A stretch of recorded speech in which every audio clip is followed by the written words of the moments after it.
Beyond the Gates spoilers for Thursday, June 12th. Predictions anticipation is building as Bradley "Smitty" Smith stands on the brink of a professional breakthrough, one that may very well shatter the fragile peace he's worked so hard to preserve in his own life. From the moment he first picked up a notepad and pen, Smitty has been driven by an insatiable curiosity, a relentless need to uncover truths that others would rather keep buried. Now, with whispers of a new assignment swirling through the newsroom, his instincts are telling him that this story will be unlike any he has ever tackled. It promises secrets that could shake the foundations of power and privilege, and it carries with it the potential to expose Martin Richardson in ways that no previous investigation ever has.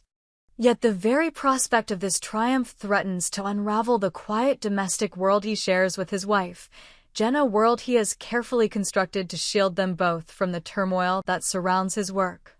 As Smitty braces himself for the challenges ahead, a storm is gathering on the horizon, one that could engulf him, his marriage, and everyone he holds dear.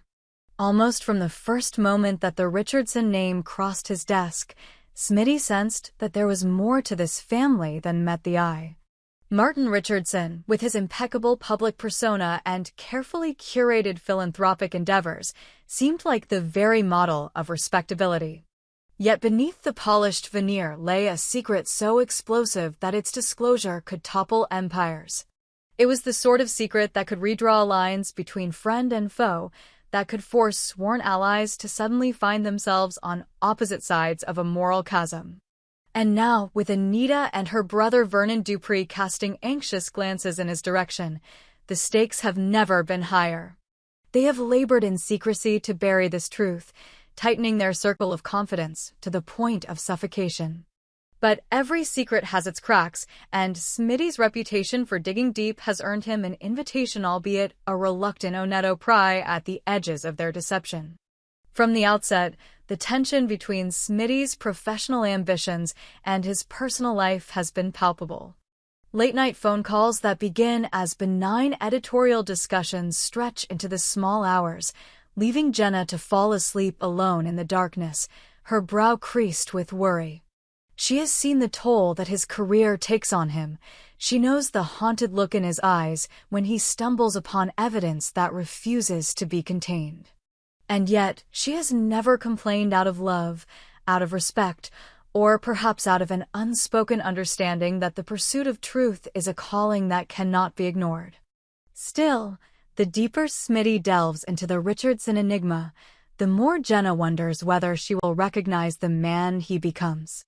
Will the intimate partner who makes her morning coffee one day transform overnight into someone consumed by a merciless quest for answers the next? And if that transformation occurs, can their marriage withstand the seismic shocks that follow? Meanwhile, Martin Richardson moves through his days cloaked in a careful performance. He smiles for the cameras at charity galas, offers polished sound bites to scandal-hungry reporters, and jokes warmly with his daughter, Kat, about her latest escapade. But the slightest misplaced glance, a tense tone when his mind drifts to the past, betrays the anxiety that grips him. Martin's secret, the one he shares only with Anita and Vernon, is a fragile construct held together by half-truths and outright lies. It is a secret born long ago, in the shadows of ambition and betrayal, and it threatens to consume him whole if it ever emerges unfiltered into the light. As the Duprees work furiously to reinforce their defenses, destroying documents, invoking legal threats, even hinting at financial ruin for anyone who dares trespass, they know that the walls they have built are only as strong as their weakest link. And that link, as fate would have it, might very well be Smitty Smith.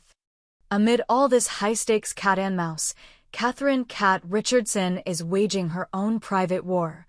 A sharp mind wrapped in an understated elegance, Kat has never been one to shy away from danger when the object of her ire is within sight. Her battlefield of choice? The pursuit of justice for Laura Peterson, the former Richardson family assistant whose life was irrevocably altered by a hit-and-run accident. From the moment Kat first encountered whispers linking Leslie Thomas to the crush, She vowed to unearth every shred of evidence that would convict her perceived adversary. And that vow has led her down a path fraught with moral and legal peril, a path she navigates with the confidence of someone who believes the ends justify the means. It began innocently enough, with Kat poring over hospital records and insurance reports, seeking inconsistencies that might point to Leslie's culpability. But as her frustration grew, so too did her willingness to cross lines that most would consider inviolable. Gone were the days when she would rely solely on interviews and subpoenas. Now she moved with the stealth of a seasoned operative, infiltrating hotel rooms and pilfering personal belongings in the dead of night. It was on one such clandestine mission that she slipped into Eva Thomas's hotel suite, her heart hammering in her chest as she located the concealed helmet and gloves Leslie had worn the night of the accident.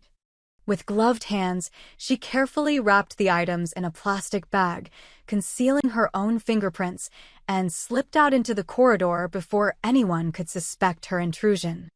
Back in her own apartment, Kat had stashed the pilfered evidence in a suitcase borrowed under false pretenses, her pulse thundering in her ears as she considered the gravity of her actions.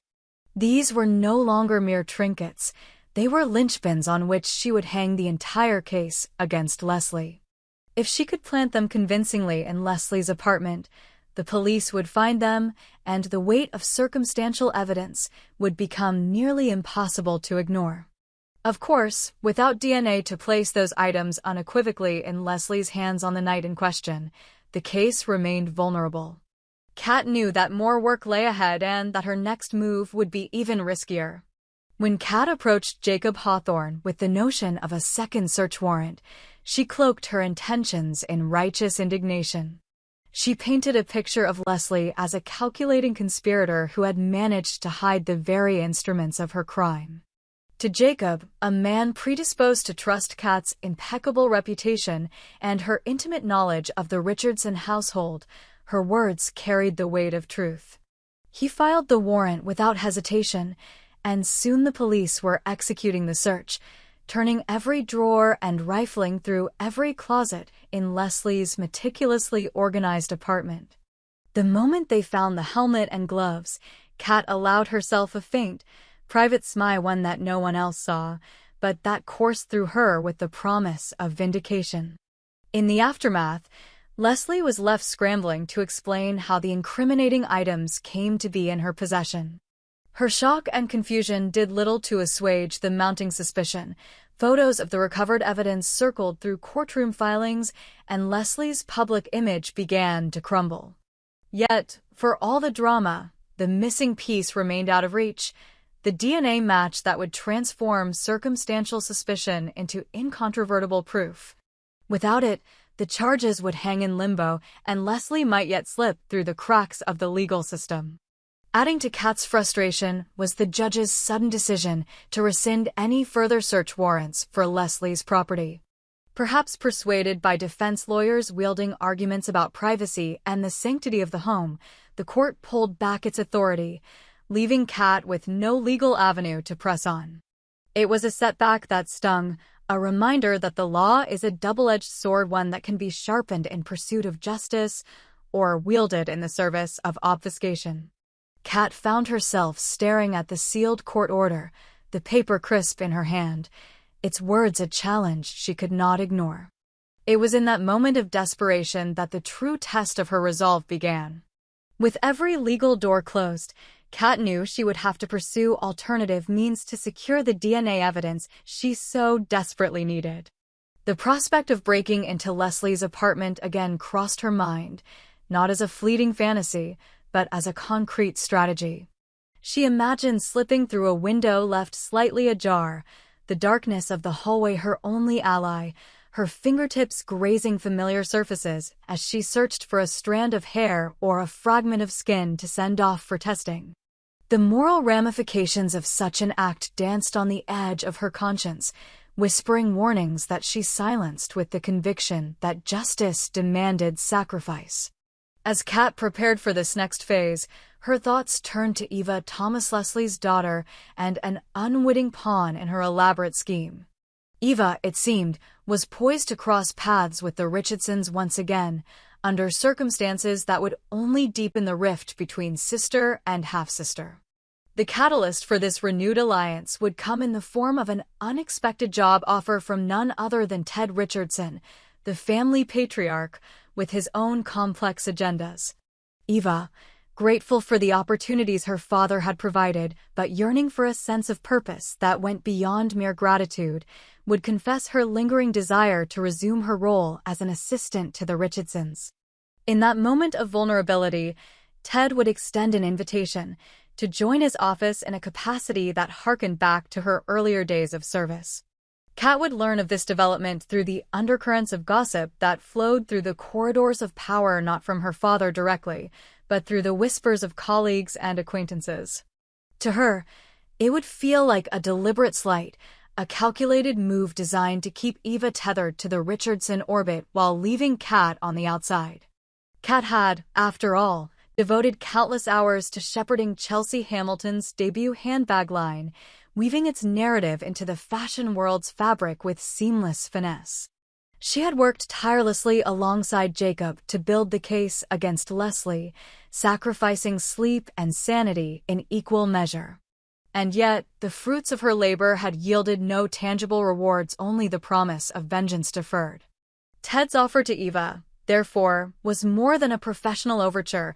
It was a provocation, a reminder that family ties and loyalties could be manipulated to serve broader ambitions. Kat felt the old familiar chasm of resentment gape open within her chest, fueled by memories of past slights and unspoken rivalries. She thought of the countless hours spent perfecting slide decks for Chelsea's brand launch, of the late nights redlining press releases and drafting talking points for interviews, labor that fed her conviction that she would one day reap her just deserts. And now here was Eva, gifted another opportunity by their father, as though Kat's efforts had been inconsequential.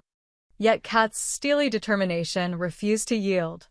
If there was one truth she had learned in the crucible of her recent exploits, it was that power does not come to those who wait politely. Power is seized by those who dare to defy convention. And so, even as the walls of legality seemed to close around her, Kat began plotting her next move.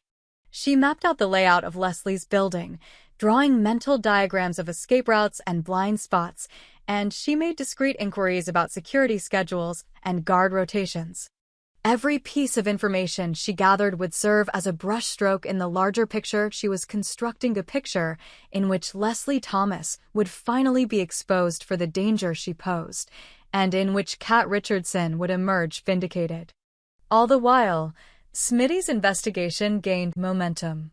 Late one evening, an anonymous tip arrived on his desk, a cryptic message hinting at the Dupree's involvement in a decades-old cover-up, and suggesting that Martin Richardson himself had orchestrated events that no one outside the inner circle should ever know. As Smitty traced the message's digital footprints, he felt the familiar rush of adrenaline that signaled he was onto something big. But with every new lead came the looming specter of collateral damage, the potential fallout for Jenna, for his own reputation, and for the lives entangled in this web of lies.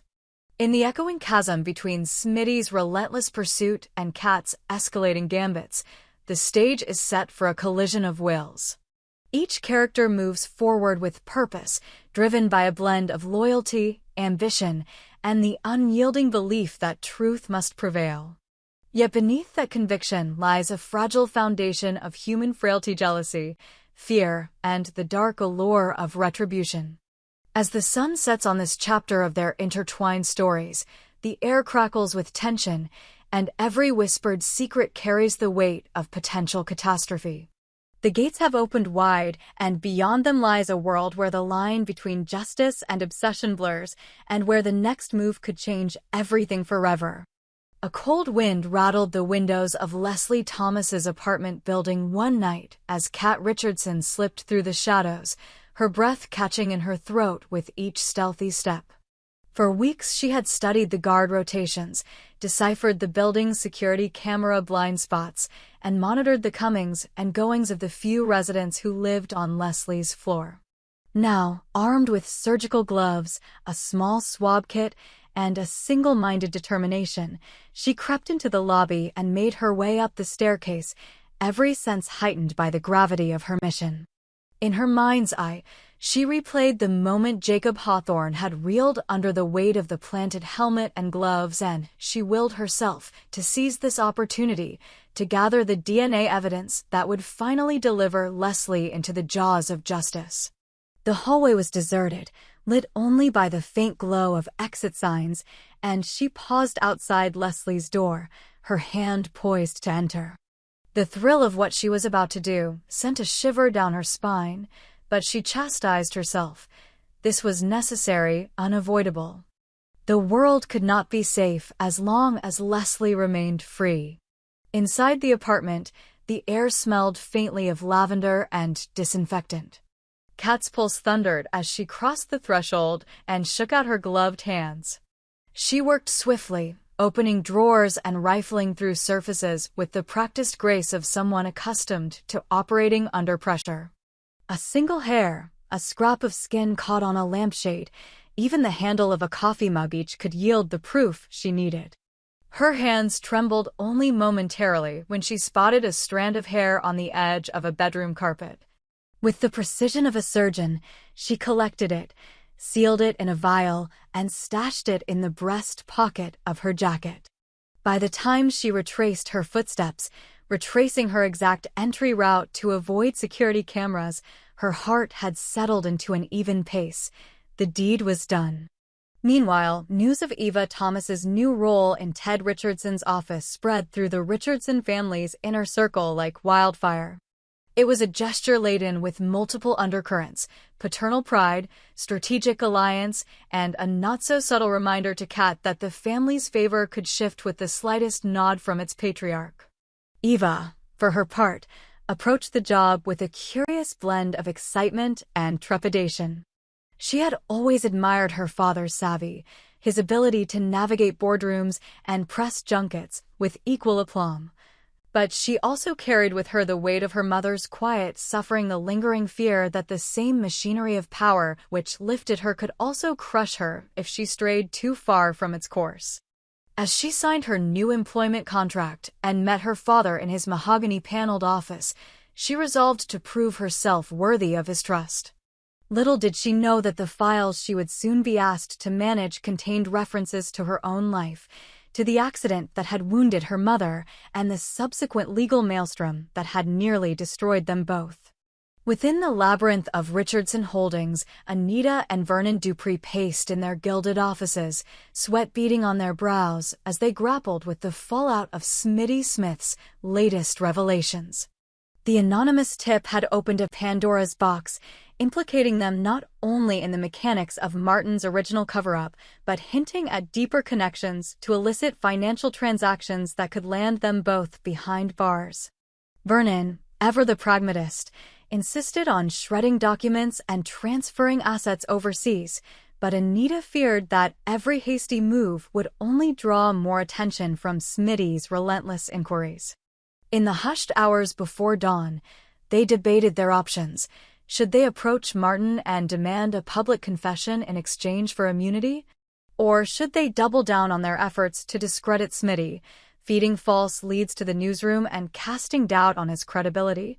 The tension between them crackled like electricity, brother and sister bound by shared guilt, yet divided by the specter of self-preservation. High above the fray, Martin Richardson sat alone in his study, the weight of impending doom pressing down on him like a vice. He traced the grain of his desk with a trembling fingertip, reflecting on the long-ago decision that had set this chain of events in motion. He had believed that shielding his reputation and, by extension, the family's legacy is paramount, that burying the truth would protect everyone he loved. But as Smitty's columns began to peel back layer after layer of deception, Martin felt the walls closing in. He knew that no amount of legal maneuvering or public relations spin could indefinitely forestall the reckoning that was fast approaching. Yet with his children's futures and his own reputation dangling in the balance, he refused to go down without a fight. In a quiet voice, he picked up the phone and summoned his most trusted fixer, spelling out an ultimatum: Either neutralize Smitty Smith before he struck the final blow, or witness the complete dismantling of everything Martin had built.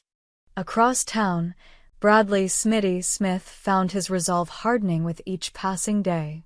The newsroom buzzed around him, but he felt detached from the banter about ratings and sponsorships. His focus was on a single goal: to deliver the truth to the public, no matter the cost. Jenna had voiced her concerns delicately. Her voice trembled when she asked if the story would ever be worth the strain it placed on their marriage.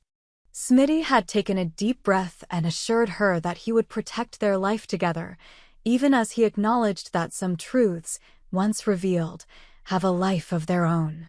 He had enrolled the help of a forensic analyst friend to test the hair sample he had recovered from the Dupree's waste, vena sample he believed would tie Martin Richardson directly to the original crime. Now, as he pored over data from his friend's report, the numbers leapt off the page, a match so conclusive that any defense lawyer would struggle to dismiss it. He inhaled sharply, sensing the magnitude of what he held in his hands. This was the climax he had anticipated, a chance to expose the rot at the heart of Richardson dynasty. But before he could draft his damning exposé, Smitty received an envelope slipped under his apartment door late one evening. It contained a single sheet of parchment, an invitation. The font was ornate, the paper thick and embossed with the Richardson family crest. It beckoned him to a private dinner at Martin's estate, a rare gesture of outreach that hinted at potential truce. Whoever authored it made clear that Smitty's presence was requested to discuss matters of mutual concern, and that the conversation would remain strictly off the record. The note smelled faintly of power, a reminder that the world he was attempting to dismantle could also, in an instant, rewrite the rules of engagement. Smitty stared at the invitation long after the lights had gone out, torn between the lure of direct access to his quarry and the nagging suspicion that this was a trap. He felt the familiar tug of the journalistic adrenaline, but also the creeping dread that stepping through those doors might irrevocably alter the course of his life. Meanwhile, Kat Richardson's clandestine operation had not gone unnoticed. Jacob Hawthorne, haunted by the lingering doubt that he might have been manipulated, began to retrace every step of the investigation.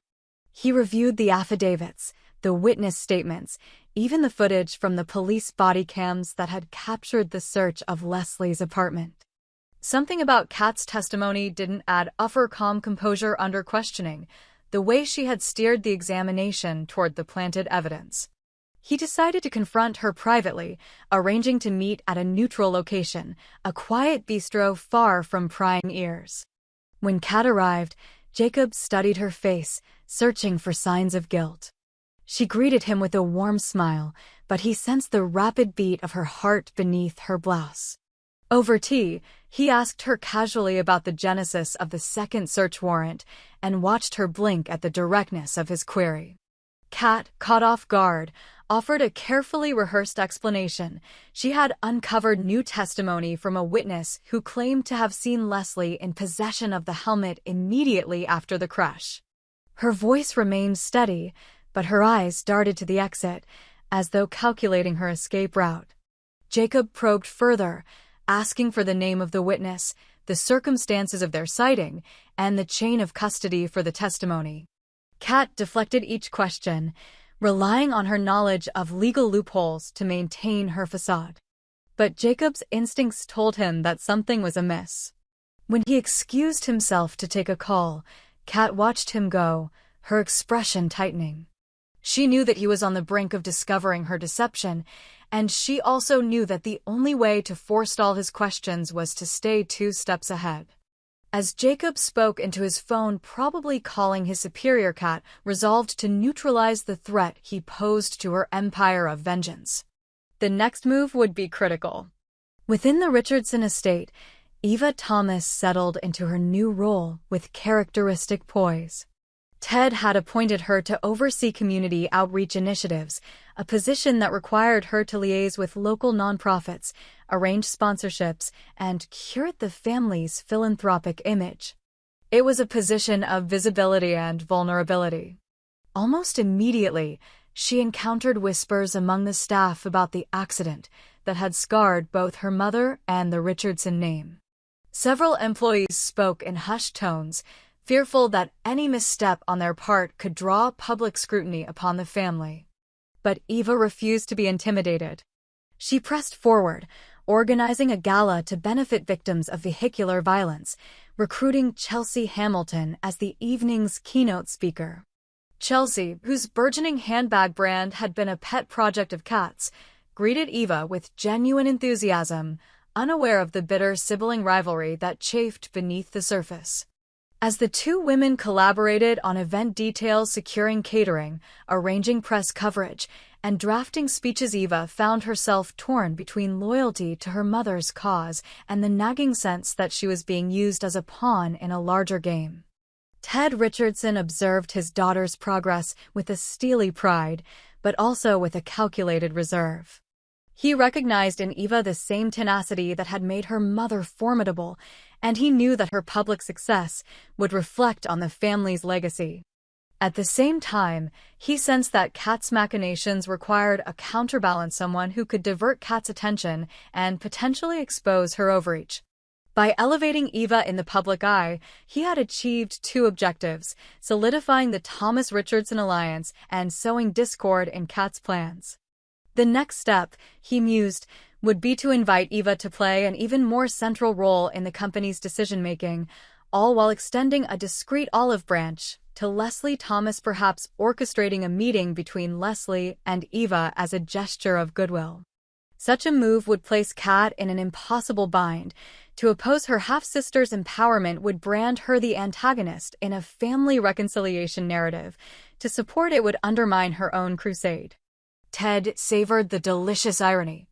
As preparations for the gala accelerated, Kat found herself caught in a tightening vice. Her plans to break into Leslie's apartment a second time had been postponed by the presence of a security guard whose shifts had shifted unpredictably. Her informant in the building had vanished without explanation, and every new attempt to obtain the guard's rotation schedule ended in frustration. Worse still, Jacob Hawthorne's probing eyes followed her at every turn, and she suspected he was gathering evidence for an internal review of her conduct. She saw the writing on the wall. Unless she adapted, her carefully crafted vendetta would implode. Yet to abandon the quest now would mean conceding victory to Leslie and, by extension, to Martin and his allies. Kat refused to back down. Instead, she tapped into the only resource she had left, her network of freelance investigators, the same group she had briefly engaged to track down Eva's movements. She arranged clandestine meetings in dimly lit parking garages, instructing her new associates to procure security access cards, blueprints, and employee schedules. Her mind buzzed with permutations: a small black market jammer to disable cameras, a timed lockpick to slip in unnoticed, a diversion on the street below to draw the guard away. Each option carried its own risks, but Kat had never been one to play it safe. On the night before the gala, Smitty Smith made his decision. He would accept Martin Richardson's invitation to dinner. He drafted a reply, stipulating that the conversation remain off the record, but that he expected full transparency. Then, with ironclad resolve, he closed his laptop and informed Jenna that he would be out late, attending a source meeting that was too important to postpone. He spoke the words with the calm assurance of a man who believed he could handle anything that came through the front door. But beneath his steady tone, his heart raged with anticipation and dread in equal measure. He was about to sit across from the man whose legacy he intended to unravel, and the outcome of that encounter would reverberate through every corner of his life. As dawn broke on the day of the gala, the Richardson estate buzzed with activity. Eva reviewed guest lists in Ted's office, Chelsea Hamilton inspected the display tables for her handbags, and Martin Richardson watched from a distance, steepling his fingers in contemplation. In the wings of this grand stage, Kat Richardson plotted her final assault on Leslie Thomas's freedom, Jacob Hawthorne tightened his surveillance, and Bradley Smith prepared to face the man whose empire of secrets beckoned. Each moved along their predetermined paths, unaware that the next 24 hours would upend the alliances they had forged, expose the vulnerabilities they had hidden, and set in motion a chain reaction from which there would be no retreat. Predictions fluttered like moths to a flame. Perhaps Kat would succeed in her break-in and find more than she bargained for. Perhaps Smitty would accept a deal that compromised his ethos. Perhaps Eva would uncover a family truth that redefined her loyalties. Perhaps Martin would make the fatal mistake of underestimating the hunger for justice that he had spent decades trying to contain. In this converging moment, the chessboard was set, the pieces in motion, and the final gambit loomed imminent.